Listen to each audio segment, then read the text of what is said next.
রাজ্যে পালাবদল হতে ভারত বাংলাদেশ সীমান্ত দিয়ে অনুপ্রবেশ আটকাতে ইতিমধ্যে কাঁটাতারের বেড়া দেবার বিষয়টিকে সর্বোচ্চ প্রাধান্য দিয়ে শুরু হয়েছে কাজ।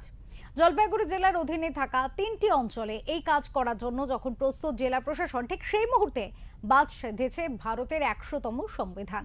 এই প্রসঙ্গে সম্প্রতি জলপাইগুড়ির অতিরিক্ত জেলা শাসক তথা ভূমি ও ভূমি রাজস্ব আধিকারিক জানান, জেলার বাংলাদেশ সীমান্তে এখনো বহু সীমান্ত এলাকায় কাঁটাতারের বেড়া নেই। দক্ষিণ বেরুবাড়ির উন্মুক্ত ভারত বাংলাদেশ সীমান্তে দ্রুত জমি অধিগ্রহণ করবে প্রশাসন। সেক্ষেত্রে অতীতে করা ভারতের 100তম সংবিধান সংশোধন একটি সাময়িক সমস্যা সৃষ্টি করছে।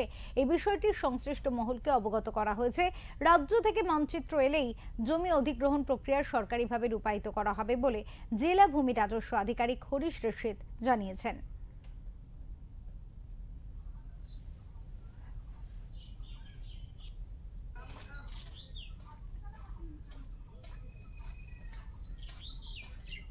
এখানে আমি এটা বিসিডব্লিউ সাথে আলাদা করে বলছি। আমার এখানে 3 ব্যাটালিয়ন আছে, ব্যাটালিয়ন 46, 93 অ্যান্ড 130।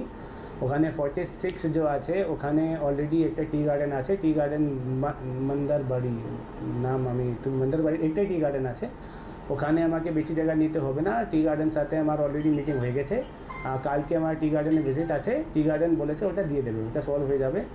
एक जगह আছে যেখানে সদরে যে সমস্যা আছে আন্ডার ব্যাটালিয়ন নাম্বার 93, ওখানে চিতমহল একটা এরিয়া আছে যেখানে একটা ল্যান্ড এক্সচেঞ্জ হয়েছিল, ওটা অলরেডি ডিআরআরএস অফিস পাঠানো হয়েছে।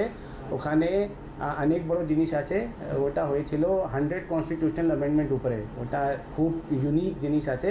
ওখানে আমাকে কিছু মৌজা ভাঙতে হবে, কিছু অ্যামেন্ডমেন্ট করতে হবে, আর ওখানে যে এখান থেকে প্রপোজাল পাঠানো হয়েছে ওখানে 2 মৌজা নতুন করে ক্রিয়েট করতে হবে।